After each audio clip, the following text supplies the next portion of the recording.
Boa noite a todos e a todas.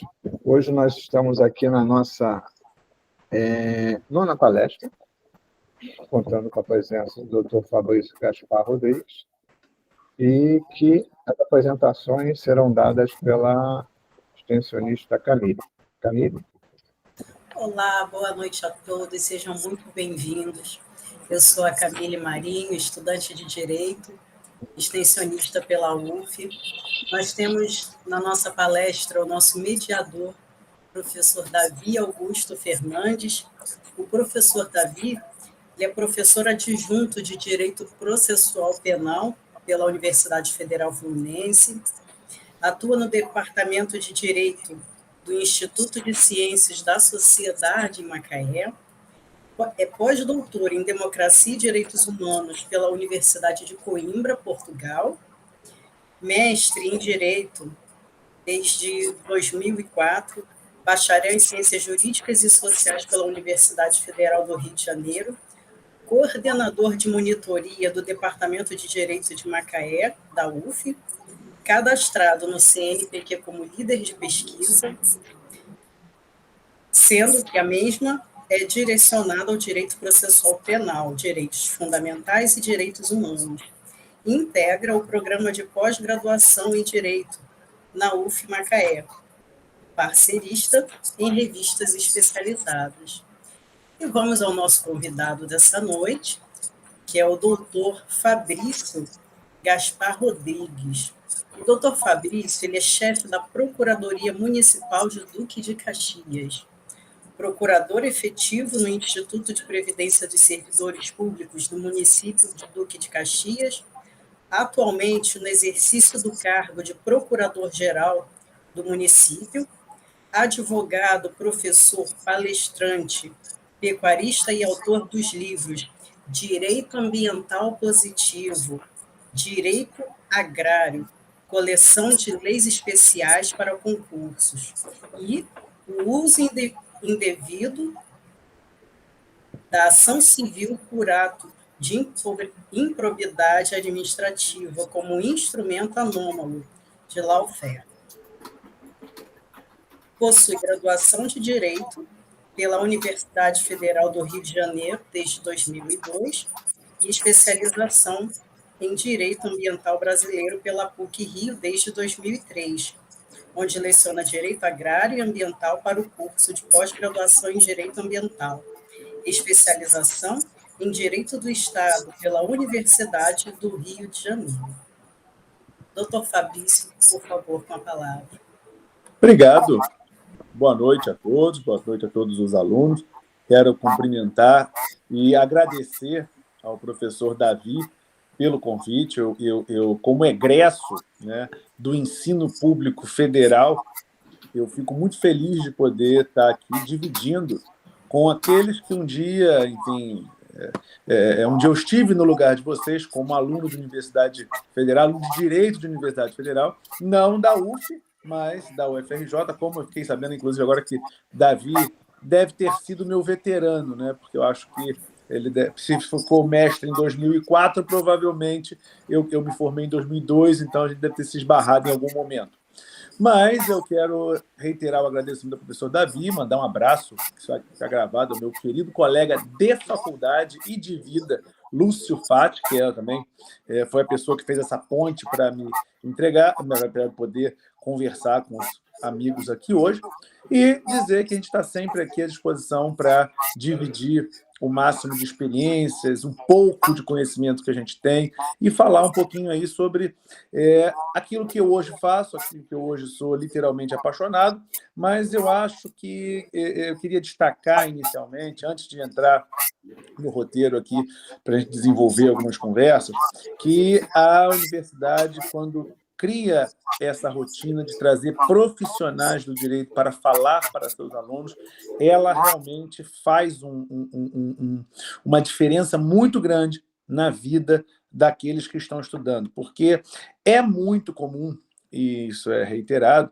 que as dúvidas pairem, as dúvidas fiquem no âmbito, na mente daquelas pessoas que estão estudando. Eu já passei por isso, eu já quis ser de juiz, delegado, diplomata, enfim, até um momento em que eu decidi que ia ser procurador e ponto, né? Mas quando a universidade, de forma não impositiva, mas dialógica, traz as pessoas das áreas, das carreiras, enfim, da vida prática do direito para conversar, eu tenho certeza que, em alguns corações dos alunos que estão nos assistindo, em cada palestra vai acender, poxa, eu acho que é isso que eu quero fazer, poxa, eu nunca tinha pensado, eu não conhecia esse caminho, vou procurar saber mais. Então, a gente está aqui para tentar jogar luzes sobre a carreira que eu exerço já há mais de 10 anos, né? Aliás, se eu for fazer as contas de tudo, dá quase 20.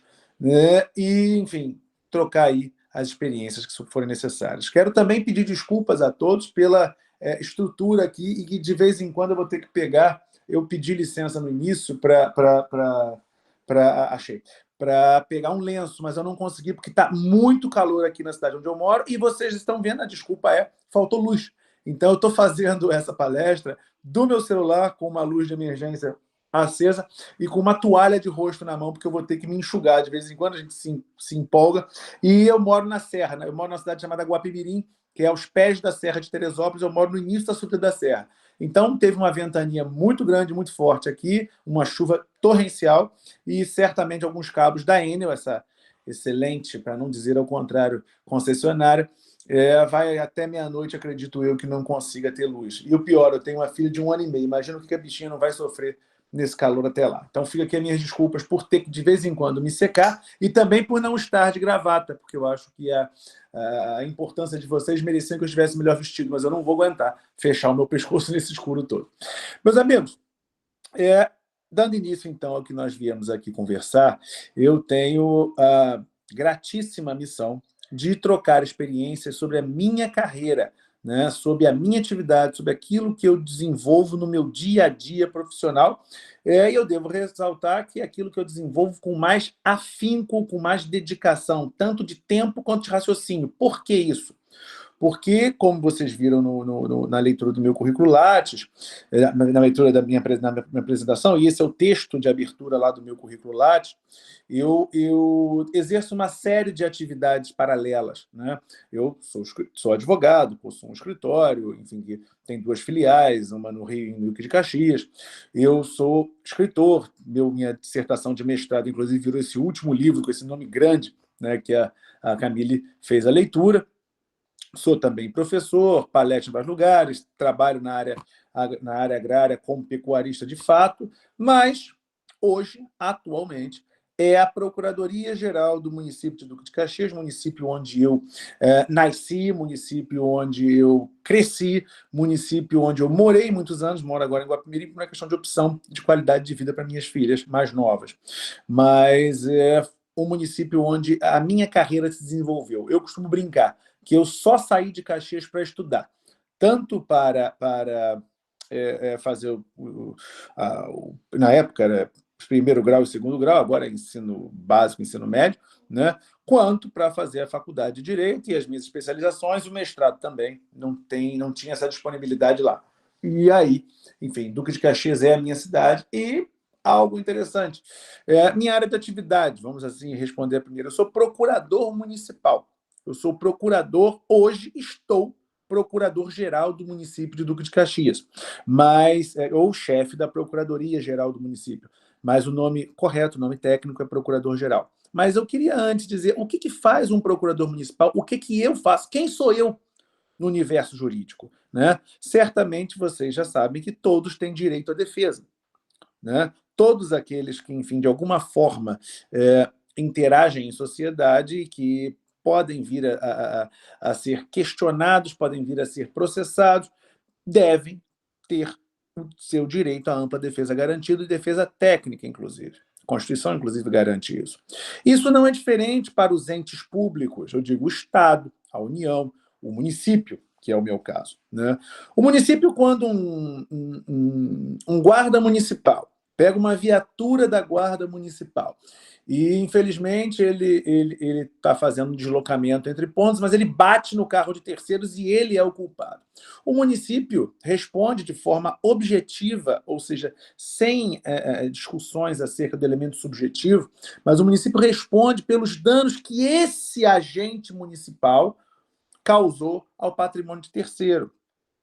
Mas, muitas das vezes, o município não reconhece de forma imediata, muitas vezes não, eu posso falar que 100% das vezes, não reconhece de forma imediata a sua responsabilidade e arca imediatamente com as suas obrigações, né? E, muitas vezes, as pessoas que se sentem lesadas por algum ato precisam ir à justiça. Né? E é normal, olha, se eu tenho um problema aqui na minha casa com a conta de luz, eu vou constituir um advogado e vou à justiça questionar a concessionária. Deveria até fazer isso, porque estou sem luz agora, né? Mas com o município, com o Estado, com a União, é um pouco diferente. É aí que entra a força da advocacia pública, né? Então, os procuradores, eu vou falar dos procuradores municipais, são aqueles advogados que, por concurso público, integram o quadro permanente de pessoal do município, da prefeitura municipal, cujo cargo é nomeado de procurador porque ele tem as funções de defender os interesses jurídicos do município, defender o município em juízo ou pleitear alguma coisa em juízo, ou seja, é o advogado do município. Mas o município não pode, em tese e em regra, porque existem várias exceções que não vai dar nem tempo de falar aqui, mas o município ele não pode, ao bel prazer do prefeito ou do secretário ou do ordenador de despesa, do presidente de autarquia, por exemplo, não pode escolher qual advogado vai contratar em qualquer momento. Até tem a possibilidade de licitação, mas vamos deixar isso de lado. É obrigatório que o município traga para os seus quadros, através de concurso público, os advogados que vão fazer as suas defesas, que vão prestar a consultoria jurídica, que vão integrar aquele órgão que se chama Procuradoria-Geral do Município, que será o órgão de assessoramento jurídico e de defesa dos interesses em juízo, dos interesses municipais em juízo ou fora dele. Então, resumindo, o procurador municipal é o advogado do município, né? É ele que vai ser o responsável por defender o município em juízo, ajuizar as ações que o município tem interesse, ou até mesmo prestar, através de pareceres jurídicos, consultoria nas dúvidas que os órgãos possuem. Porque, por exemplo, muitas vezes, um exemplo muito clássico, a Secretaria de Meio Ambiente tem dúvidas em relação à aplicação de um determinado dispositivo de uma norma estadual, mas que influencia numa atuação da fiscalização municipal. E esse tipo de dúvida jurídica é traduzido em um processo administrativo e é encaminhado para a Procuradoria para que nós possamos analisar juridicamente e tentar prestar uma consultoria, lavrando-se um parecer jurídico que tem natureza opinativa, é uma opinião jurídica que ele se dá, a decisão final sempre é do administrador, a gente tem que sempre ressaltar, tá? E assim a gente vai auxiliando o funcionamento da máquina pública. E eu falei do procurador municipal, aquele que é vinculado ao serviço público por concurso e que defende o município na qualidade de advogado público do próprio município. Mas eu, no meu atual momento, eu, além de procurador de carreira, que eu já sou procurador desde 2012, e já havia integrado a administração pública em cargos temporários anteriormente, mas eu, desde março de 2020, desde o dia 5 de março de 2020, eu estou procurador-geral do município de Duque de Caxias. É uma honra muito grande para mim poder ser o gestor da Procuradoria. Né? A Procuradoria ela é uma secretaria como outra, qualquer com as suas competências jurídicas inerentes.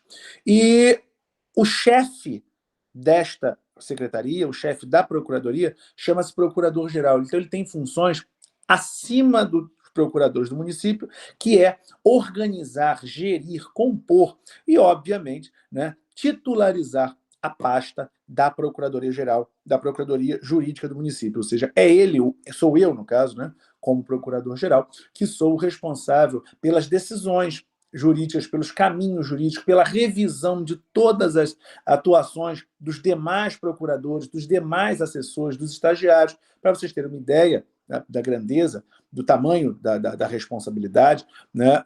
Eu vou falar mais à frente em relação às peculiaridades de uma procuradoria. Mas a procuradoria ela é basicamente o grande bombeiro do município. E, para isso, nós temos diversos setores com competências, com atuações específicas, né? Para tocar todos esses setores, eu tenho, hoje, fazendo uma média por baixo, eu tenho 250 estagiários, mais de 80 assessores, procuradores de carreira eu tenho pouco, nós temos no total, no quadro hoje, 11, né, já comigo.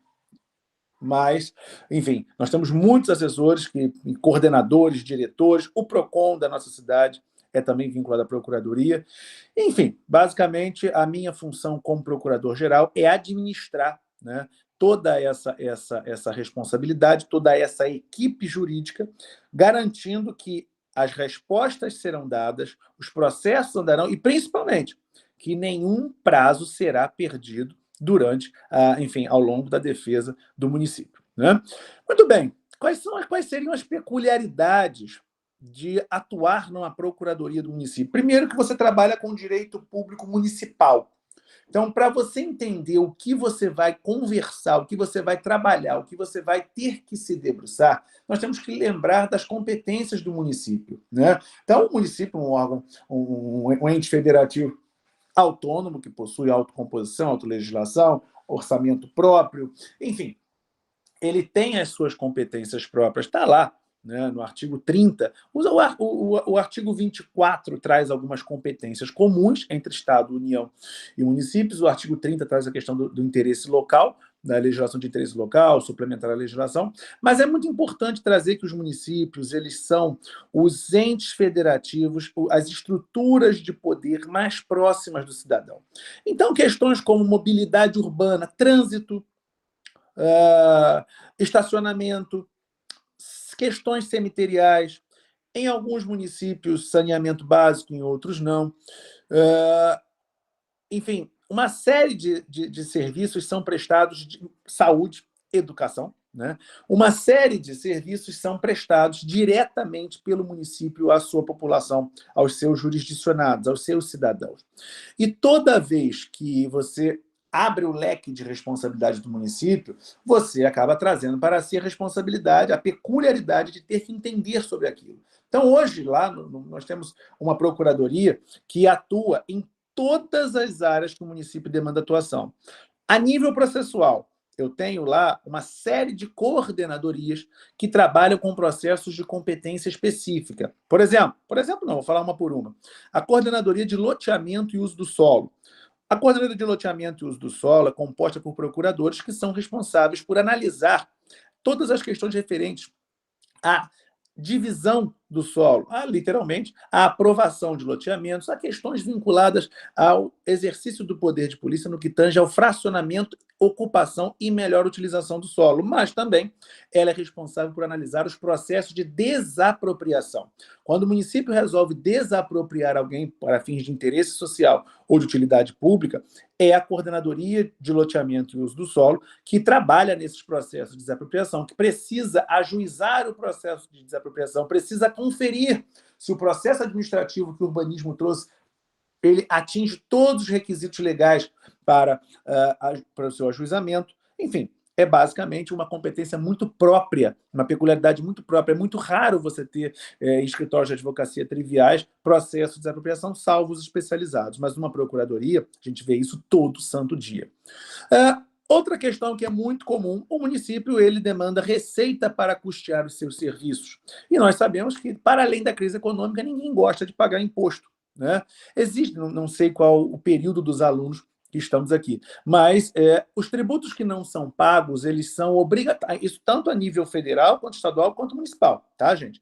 Mas os tributos que não são pagos, eles são inscritos em dívida ativa e eles são executados pelo município. Existe uma forma processual, tá, que deveria ser mais célere e mais rápida para buscar judicialmente os créditos tributários não quitados pelos contribuintes, que se chama execução fiscal.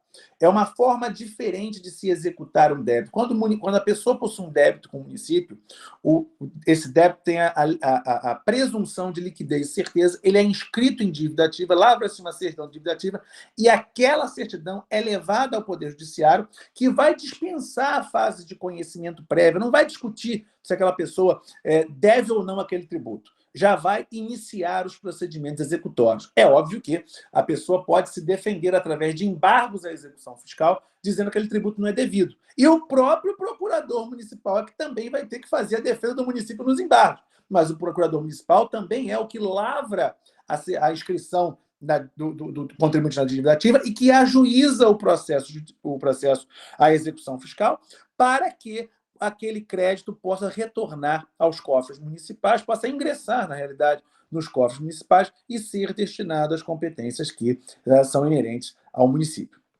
Temos também, obviamente, a nossa Procuradoria Trabalhista, a Coordenadoria do Contencioso Trabalhista. Toda vez que alguma empresa que é contratada pelo município para prestar serviços terceirizados deixa de arcar com os direitos trabalhistas dos seus colaboradores, ou seja, o município terceirizou, por exemplo, a construção de uma escola. A empresa vai lá e contrata 100 trabalhadores e não paga o salário de 50 deles na hora da rescisão.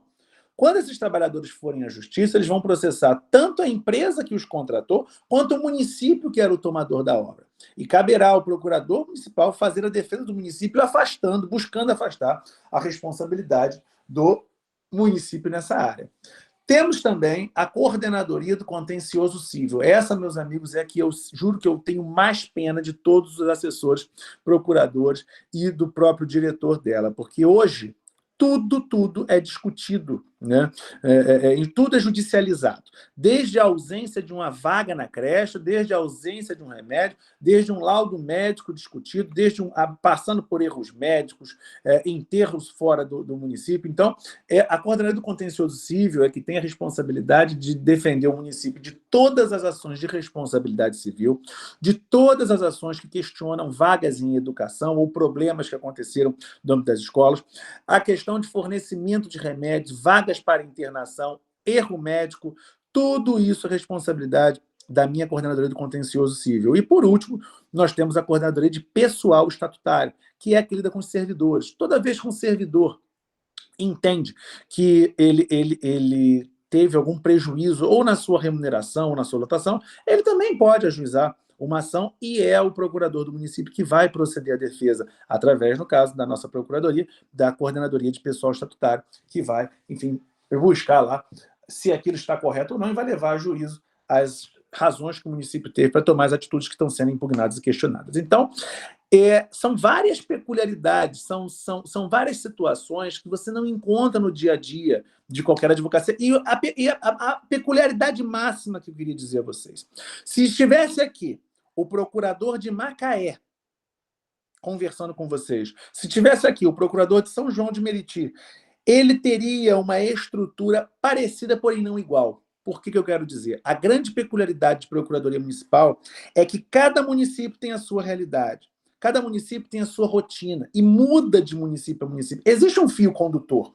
As competências constitucionais são as mesmas, tanto no licenciamento ambiental, na questão cemiterial, trânsito, servidores, saúde, educação, serviço funerário, mas cada município desenvolve esses serviços de uma forma, já é uma cultura arraigada. Temos municípios aqui do lado de Duque de Caxias, do lado de Guapimirim, onde eu moro, que já possui 460 anos, que é o caso de Magé, 460 anos de atividade administrativa, de história administrativa. Não vai querer que seja igual ao município de Guapimirim, que se emancipou em 1990, onde eu estou agora, ou em Duque de Caxias, que é de 1956.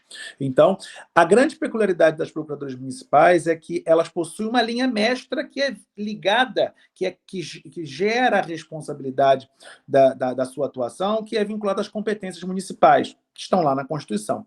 Mas cada município possui a sua realidade e é importantíssimo, quando você quiser conhecer um município, quando você quiser fazer prova para uma procuradoria, conhecer efetivamente aquele município, saber da realidade local, enfim, da lei orgânica local, do estatuto dos servidores locais, e assim você se dedica a essa atuação. Quais seriam as vantagens e desvantagens da atuação nessa área? Eu sou muito apaixonado pelo que eu faço, tá? Tanto como procurador-geral, quanto como procurador, quando eu estou só na carreira. Eu sou muito apaixonado pelo que faço, não me vejo fazendo diferente. Mas, se eu pudesse escolher alguma desvantagem de trabalhar, é que nós temos hoje um excesso de judicialização de questões que poderiam ser solucionadas de outra forma, né? Acesso a remédios, vagas de remédio, vagas na escola. Acesso a remédio, por exemplo, gente, é uma questão. Saúde é uma competência comum a todos os entes da federação. Então, muitas vezes, as pessoas buscam remédios que não é da alçada do município fornecer. E o município não pode fornecer, porque não pode comprar, mas vai para a justiça e consegue. Então, o que me entristece é o excesso de discussões judiciais, e nós sabemos que muitas vezes os juízes não conhecem as realidades municipais, não querem conhecer, e por um apego social, e até justo, porque a pessoa está morrendo, né? As liminares são defendidas sem muita delonga, né? Durante a pandemia, eu sofri imensamente com algo que é a politização da Justiça e a intervenção de órgãos de controle, notadamente o Ministério Público, querendo ditar políticas públicas, né? E quando não conseguia impor, vinha através de ações civis públicas e ações de improbidade, buscando coagir o gestor público a fazê-lo. Isso aí é uma desvantagem que eu vejo. Eu entendo que isso é lawfare, tá? Inclusive a minha dissertação de mestrado e o livro que a Camille leu fala exatamente sobre isso e traz os exemplos, traz estudos de caso e exemplos muito clássicos do que aconteceu, onde eu defendo que realmente existe lawfare. O que é lawfare? É a utilização do direito para perseguição de interesses pessoais, de fins pessoais, sendo eles políticos, financeiros ou até de vaidade pessoal, né? E isso acontece muito.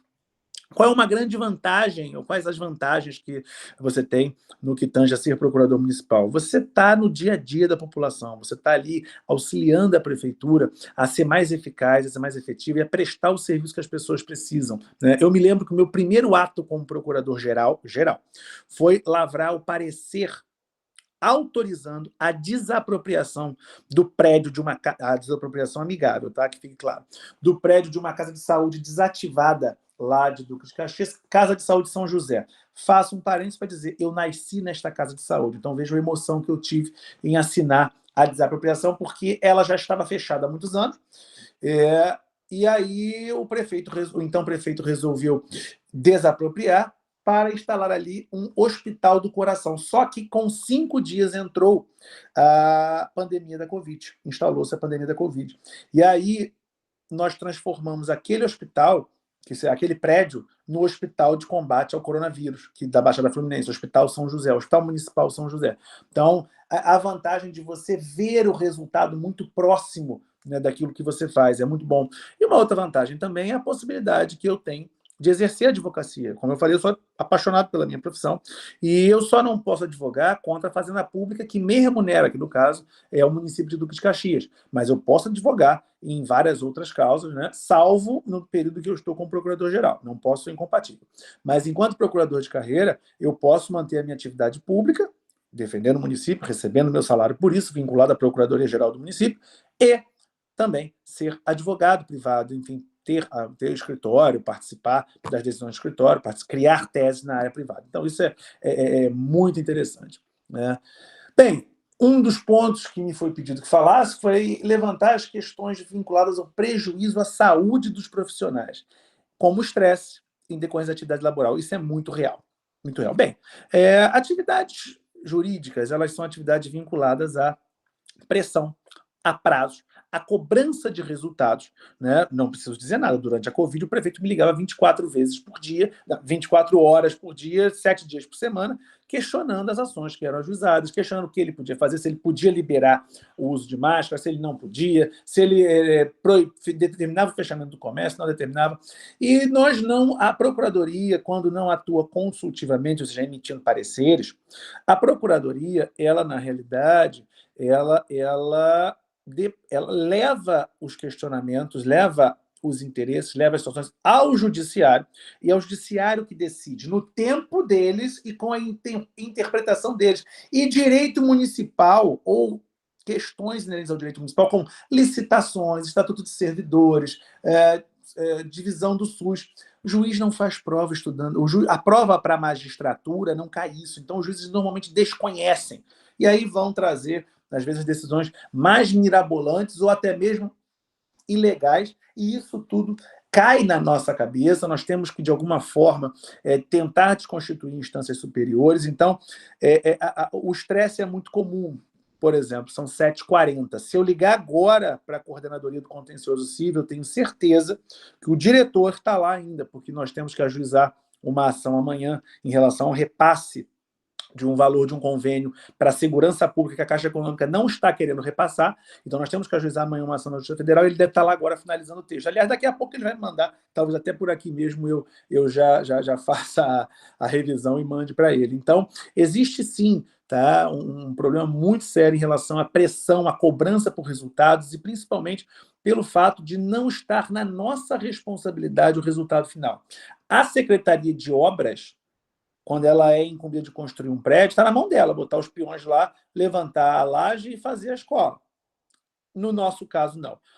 Quando o prefeito traz algum problema para ser levado a juízo, como esse caso do repasse da Caixa Econômica, nós temos que montar uma petição inicial e levar ao juiz. E vai depender do juiz e não da procuradoria, tá, a liberação desse valor. Então, isso aí é algo que realmente nos gera uma angústia, nos gera uma preocupação, nos gera estresse. Fora o excesso de trabalho, né, meus amigos? Eu não posso negar e nem quero supervalorizar a minha profissão, mas existem dias que nós recebemos mais de 50 mandados de citação. 50 mandados de citação. Mandado de citação das pessoas processando o município. Fora os ajuizamentos de execução fiscal, que quando eu faço ajuizamento em bloco, eu ajuizo mais de 60 mil ações de execução fiscal, porque eu não posso deixar prescrever. Se prescrever o tributo sem execução fiscal, o TCE vem em cima de mim e me questiona, que eu estou perdendo receita para o município, me multa, inclusive. Então, realmente, é um nível de trabalho muito profundo, né? A questão salarial não acompanha na imensa maioria dos municípios, mas a paixão suplanta, né? Bom, me perguntam aqui também como foi o processo de direcionamento para essa área e como foi a preparação e o trajeto até alcançar. Pergunta muito legal. Eu sempre fui da cidade de Duque de Caxias, mas eu nunca estagiei na prefeitura de Duque de Caxias. Então, em 99, eu estava na faculdade ainda e eu queria estudar direito ambiental, tanto que meu primeiro livro, minha primeira especialização foi direito ambiental. Depois, não vou dizer que abandonei, porque eu ainda palestro um pouquinho sobre direito ambiental, mas voltei para o direito público e ali fiquei. Mas eu me coloquei como voluntário em 99, olha quantos anos tem isso, né? Na Procuradoria-Geral do município, para tentar aprender um pouco sobre direito ambiental, pegar lá o que o município tinha. Depois, algum tempo depois, eu fui convidado para ser coordenador de execuções fiscais, que é justamente aquela questão dos tributos. E foi ali que eu fui vendo que eu tinha muito a ver com aquela questão municipal. Primeiro que eu sempre fui apaixonado pela minha cidade, Duque de Caxias, via que ali a gente podia estar muito próximo da população, ajudando bastante as pessoas. E aí eu comecei a tentar. Mas só que a minha advocacia e o meu magistério estava muito bom. Eu dava muita aula, eu ganhava muito dinheiro dando aula para concurso, escrevendo livro, né? E o meu escritório estava muito bem. Só que eu fui pai pela primeira vez. E aí eu pensei, meu Deus, e se eu quebrar a perna, e se eu tiver uma dificuldade, se eu tiver algum acidente, tiver que ficar fora do escritório, não vou ter como tocar, minha renda vai a zero. Então, Deus me tocou a cabeça dizendo o seguinte, que eu tentasse fazer algum concurso, né? E aí me deu aquele estalo, falei, puxa vida, vou fazer concurso para procurador. E olha como é que a vida é interessante. Naquele ano que eu fiz o concurso, abri o concurso para Carmo, Cantagalo, Itaguaí, Itaboraí e Duque de Caxias, minha cidade natal. Fiz a inscrição em todos, e Cantagalo e Carmo fiz a prova, Itaguaí não abriu, não. Foi Itaboraí. Eu não fui fazer Itaboraí por uma questão de... sim, Itaboraí e Volta Redonda. Os dois eu não pude fazer por uma questão de agenda. E aí não fiz, mas fiz Carmo, Cantagalo. Em Carmo fiquei em segundo lugar, Cantagalo fiquei em segundo lugar, só tinha uma vaga. Em Duque de Caxias tinha 5 vagas, eu fiquei em primeiro lugar, na minha cidade. E foi interessante porque eu trabalhava já na prefeitura, né? E aí você ter essa felicidade de se tornar servidor efetivo é a complementação né, de um sonho, de uma carreira que você pode realmente ajudar. Então, foi assim, eu tive aquele estalo de que eu precisava de uma matrícula pública, eu já gostava do ambiente de procuradoria, comecei a estudar voltado para aquela questão. E quis Deus que eu passasse na minha cidade. Eu acho que é muito interessante porque que eu fico muito feliz, porque queira ou não queira, goste ou não, eu conheço a realidade da minha cidade, eu conheço a realidade de Duque de Caxias, então eu como procurador de carreira, né, nascido, criado, tendo morado muitos anos lá e dedicando a minha vida, inclusive, como procurador-geral, eu conheço bem a história, conheço a rotina, conheço os trâmites, né, diferente de alguns colegas que não moram. Não quero desmerecer ninguém. Acho que quem passa no concurso tem condições e qualidade de exercer a atividade de procurador. Porém, eu vejo que ter um vínculo um pouco mais enraizado com a cidade, certamente é algo que facilita o trabalho e melhora a prestação do serviço para a população, né?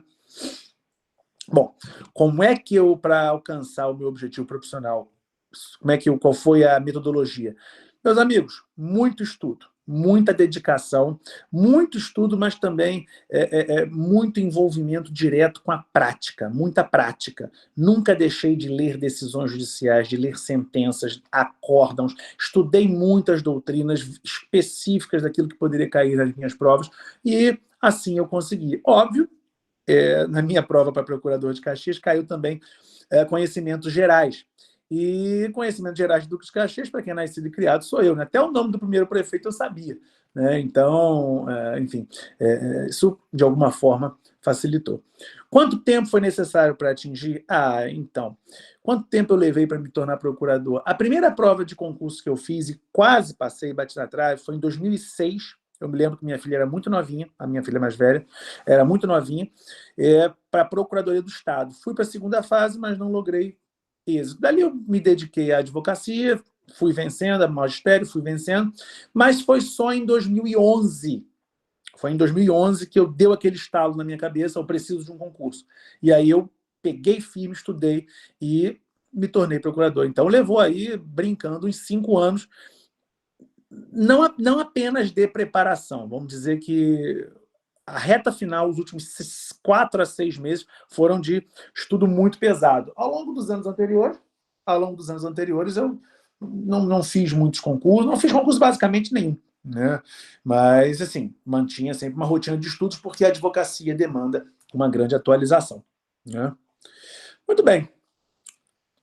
A pergunta: qual a importância de sua atividade profissional no ambiente social? Nossa, a Procuradoria do Município, ela tem uma importância social muito grande, porque é ela que vai garantir o ingresso de receita daqueles credores, daqueles contribuintes devedores para o município. É ela que vai buscar prestar consultoria para todas as demais secretarias, que são as materializadoras de políticas públicas, para que prestem seus serviços. Por exemplo, a Secretaria de Meio Ambiente, no âmbito do licenciamento ambiental, é um instrumento fomentador da economia local, o licenciamento ambiental. E toda vez que a Procuradoria é chamada a emitir um parecer no âmbito de um processo de licenciamento, que desenrola algum problema no âmbito de um processo de licenciamento, ela está ajudando na economia da cidade. Toda vez que a Procuradoria participa emite algum parecer para fins de uma contratação prévia a uma licitação, ela está permitindo que aquele serviço público chegue à população, que é, né, que é o grande motivo pelo qual nós estamos ali. Então, realmente, a atividade profissional do procurador é de dar legalidade e garantia de legitimidade aos atos do município, às políticas públicas municipais, evitando erros, evitando corrupção, buscando que a transparência e o controle sejam efetivamente seguidos. Então, é muito importante o procurador do município que atua, porque ele atua como um órgão de controle interno, um controle prévio, antes de se mandar para o Tribunal de Contas, antes que o Ministério Público questione. O procurador é o grande controlador da legalidade no âmbito interno dos municípios. Olha a responsabilidade, né? Em tempos de corrupção, de combate, de transparência, é muito importante a função do procurador para dar áreas de plena legalidade e garantir a efetividade dos serviços públicos municipais. Quais as prerrogativas da função? Prerrogativas de advogado. São as mesmas prerrogativas que um advogado privado possui, o advogado público também as possui.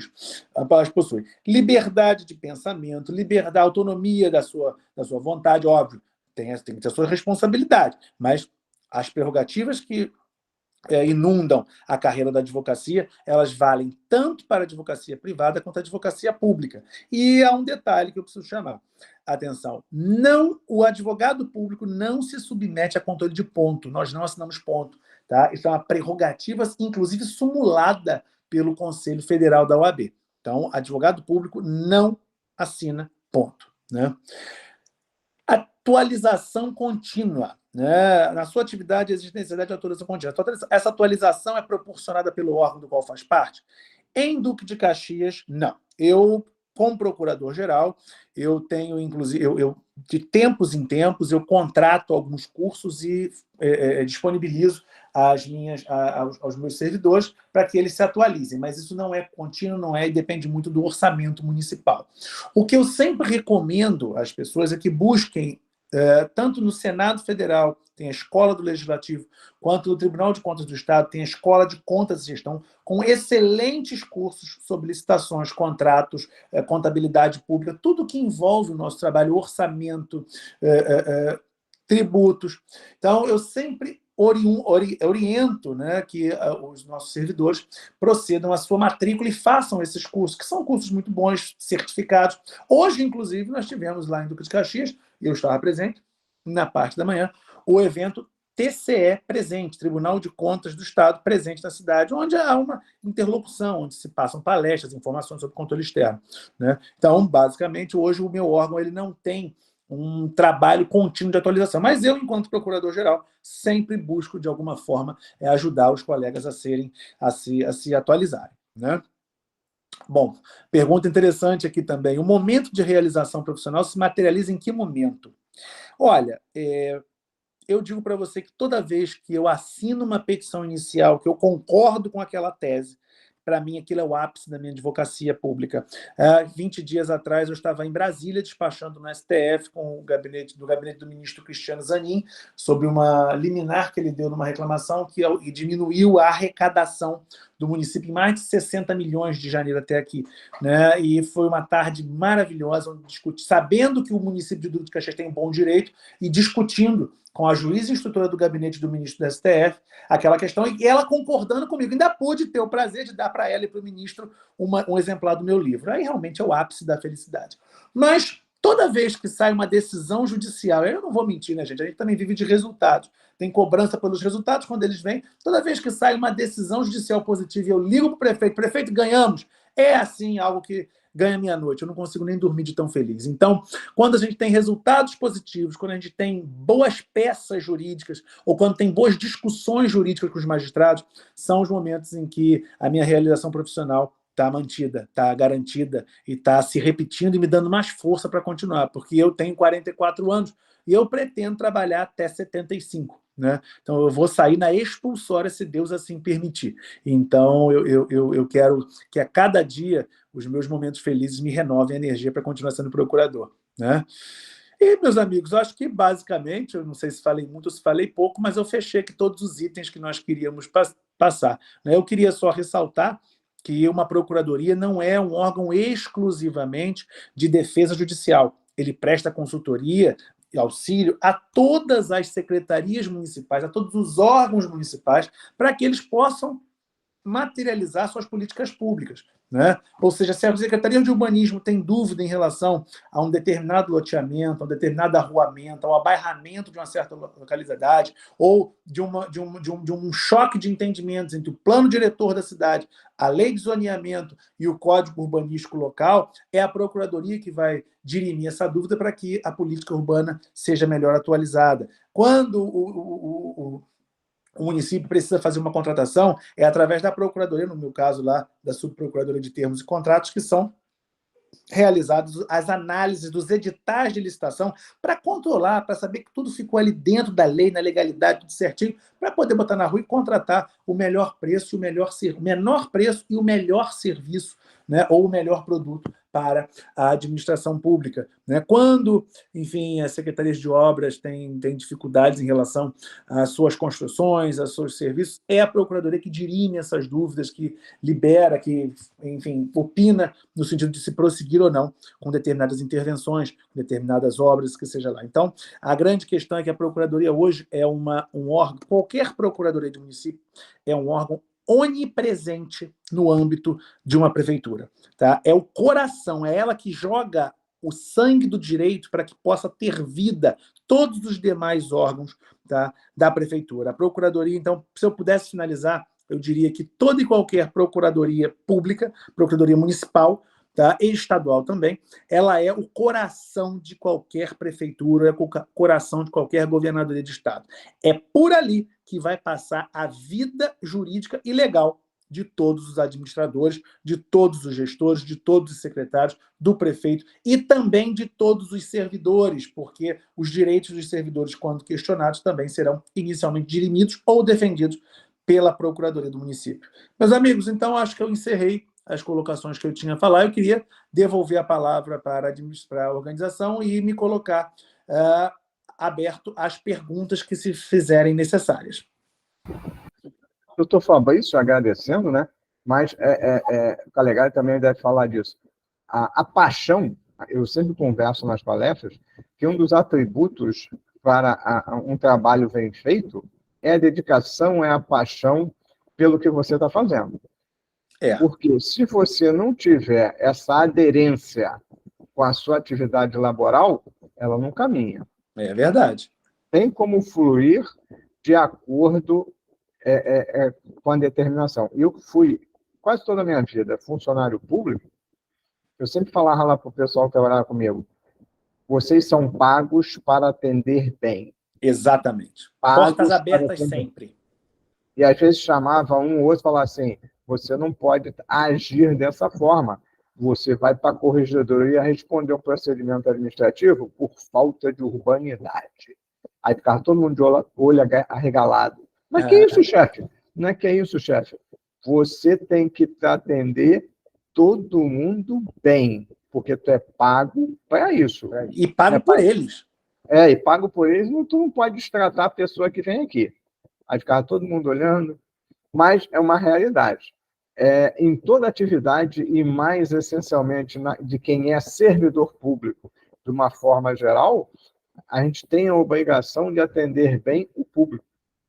E Fabrício aqui, na sua exposição, ele demonstrou, né, essa dedicação, esse amor à atividade, que faz mais, como é que se diz? Que ela renda melhor. Né? Porque se for aquele servidor que chega e diz assim, não deu horário do almoço, não deu horário de ir embora. Ele não está, ele está cumprindo uma pena, né, todo dia lá. É verdade. E isso, infelizmente, é muito comum, né, Davi? Servidores que estão ali com a cara feia, não querem trabalhar, estão por salário. Eu digo que deveriam sair e procurar outras coisas, ser felizes. Eu rapidinho, eu precisei de uma declaração de um determinado órgão público, aí cheguei lá, só tinha uma funcionária. A funcionária estava fazendo as unhas. Aí ela fez assim para mim, ó. E eu já fiquei roxo, né? Meu Deus. Aí ela ficou meia hora fazendo as unhas, eu olhando para o relógio, porque disse que o atendimento era até meio-dia. E ela só... Eu já estava roxo, a pressão estava lá em cima. Já que você foi paciente, eu vou te atender agora. Meu Deus, como se estivesse fazendo favor. A visão da funcionária. Eu só olhando e pensando, né? Mas, assim, se eu brigar com ela, ela vai falar que está no horário do almoço. Não vai fazer. Aí acabou, mas ela me atendeu, mas eu fiquei olhando, e tinha outras pessoas lá, um olhando para a cara do outro, né? E ela fazendo a unha sem nenhuma parcimônia, fez as unhas, pintou as unhas, e todo mundo olhando. E tem isso, né? Às vezes você fica surpreendido numa situação dessa. Mas, Camille, temos perguntas? Só um. Hoje não temos, não. O pessoal está um pouco tímido. Uma curiosidade na exposição do Fabrício, no que tange a dívida por imposto de renda, normalmente tem um valor mínimo ou qualquer valor ingressa? Bom, imposto de renda é competência federal, seria da União. Tá? Não, imposto territorial urbano, IPTU. O IPTU. Em Caxias, nós temos uma lei que dispensa o ajuizamento de execuções abaixo de R$2.000. Porque abaixo de R$2.000, a taxa de retorno dessas execuções é muito baixa e o custo de você levar um processo até o final é acima disso, então se torna prejudicial. Então, nós temos uma lei que nos autoriza a não ajuizar até R$2.000.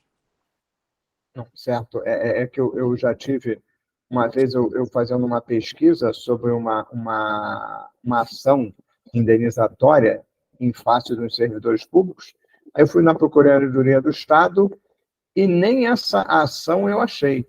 Aí eles me falaram, não, nós trabalhamos aqui a partir de 20 mil.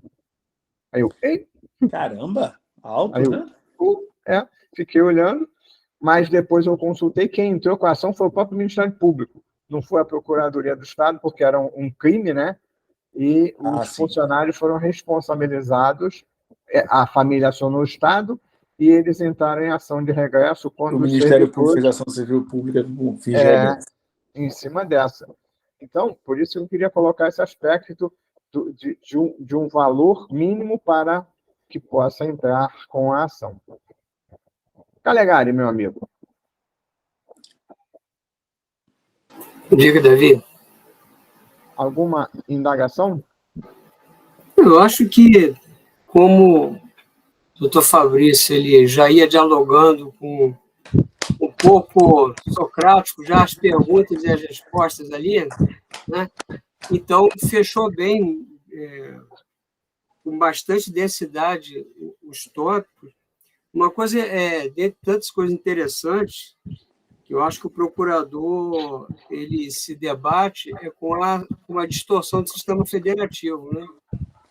Principalmente na questão orçamentária. Os municípios são os que mais produzem arrecadação, mas... E os que menos recebem. Com a reforma tributária, então, nossa... E a maior parte da arrecadação ela é centralizada, então esse nosso constitucionalismo é uma federação unitária, né?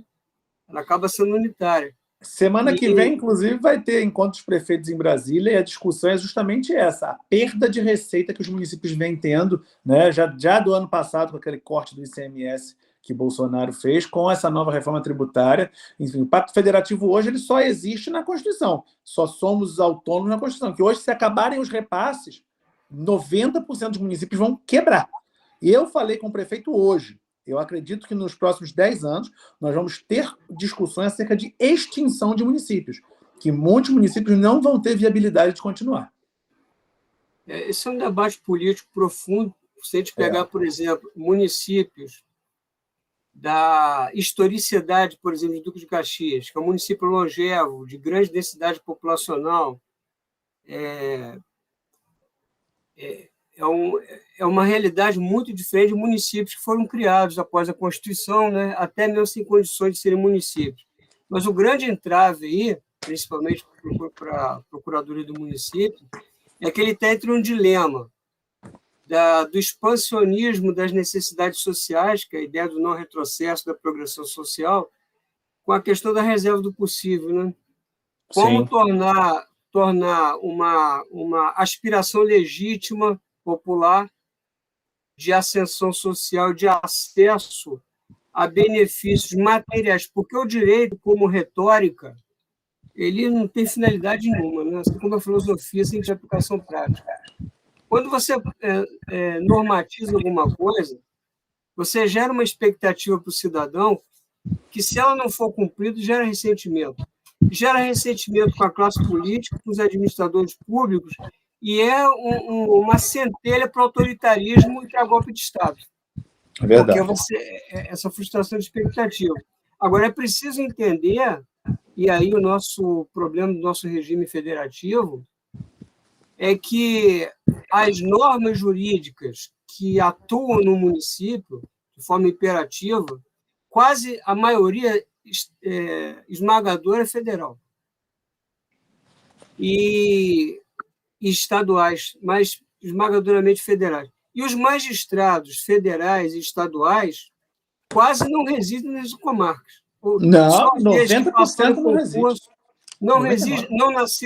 Não tem essa vinculação afetiva e de histórica, né, com o local de origem, não vai ser aplicado o direito. Então, é sempre um alienígena aplicando um direito alienígena na contramão da justiça de proximidade que se prega na França, por exemplo, ou que o próprio Boaventura Santos desenvolve na tese dele, pelas mãos de Alice, né? Quando ele vai analisar a importância da produção normativa e da hermenêutica da normativa e da aplicação do direito pelos integrantes da comunidade, o que é muito comum no federalismo americano, né?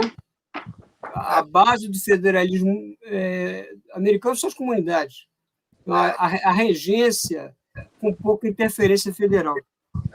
Então, essa dificuldade do profissional local, que é o procurador, no embate com uma norma alienígena, federal e estadual, com um magistrado mais alienígena ainda mais em tempos de justiça virtual, aí mesmo o sujeito não quer ir para o município trabalhar. Ainda mais na Baixada Fluminense. Sim, e chama a atenção que como que, aí no sentido sociológico, não dá para pensar o direito, né, Davi? Juridicamente sem o sociológico antropológico. Não dá como. Quem aplica o direito assim, aplica de forma capenga, autoritária, enviesada, né? E esse entendimento da realidade local coloca em choque na prática do direito. O doutor Fabrício chamou muita atenção ali, até na formação dele, né? Não só a parte teórica, mas a parte pragmática, a prática, a praxis jurídica, de que o volume de demandas gera uma pluralidade temática de situações para um corpo profissional reduzido, né? E com limitações orçamentárias para atender uma decisão judicial que seja definitiva ou de tutela e para atender a própria estrutura social de atendimento dos municípios.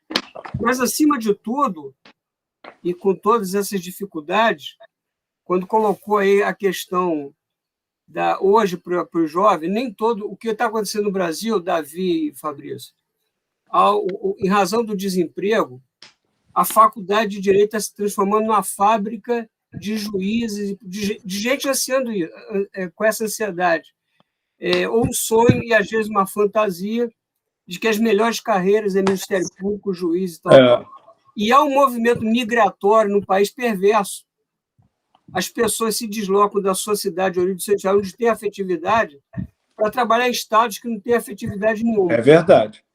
E a carreira do procurador de município é muito importante para as pessoas mais locais, Sim, que gostariam de atuar próximo de sua família, e ainda mais com essa possibilidade de advogar. Então, a carreira com uma função social importantíssima, que permite, que controla esse movimento migratório, que leva à depressão, porque eu que trabalho no Tribunal Federal, eu vejo lá juízes deprimidos porque estão longe das suas cidades, e fica aquele movimento de troca de permuta constante para até chegar de onde nasceu. E o procurador do município tem essa vantagem de poder não só atuar como procurador, como também poder advogar e ficar radicalizado, porque tem pessoas que são mais telúricas, vinculadas ao seu habitat de origem. Isso que o senhor colocou é muito importante para as novas vocações. Legal. Com certeza. Então, eu já tenho me tornado repetitivo que nosso amigo Lúcio, ele é um caçador de talentos, porque ele traz todo mundo da turma para palestrar aqui com a gente, com muita eloquência. Agradecer você por ter disponibilizado o seu tempo. Está na sauna, fazendo uma palestra. Né? Isso aqui é luxo. Está na sauna. É um prazer enorme. Né? Mas agradecer muito a sua participação. E eu acredito que os alunos, né, aquilo que nós conversamos no início, na época que eu fiz o FRJ, eu terminei em 89. Eu entrei depois. Você saía, né, na porta e disse assim, para onde eu vou? Hoje em dia, nós temos a internet, nós temos várias formas de reconhecer ou receber informações, mas, às vezes, nessas diversas atividades do operador de direito, tem determinadas minúcias, determinados detalhes que se faz necessário passar para os graduandos para que ele já tenha uns degraus, né, mais à frente, para que ele isso aqui é assim, isso aqui é dessa forma, para que ele não perca tempo. E uma coisa que a gente ratifica em todos os palestrantes, tem que estudar.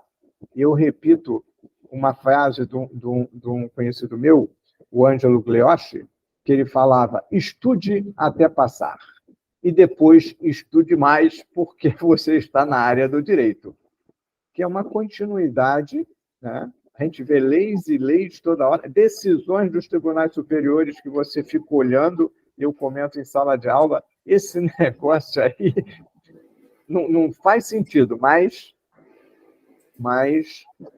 virou decisão e está se firmando em jurisprudência. Mas repassa para eles essa visualização. E agradecer a você por repassar ao nosso corpo discente e outros que se fazem presente aqui, que não são do seio da UF, mas que se inscreveram e entraram aqui para participar, te agradecendo muito por essa participação, Fabrício. Obrigado. Muito agradecido por essa oportunidade que você nos deu, né? E estamos sempre à disposição.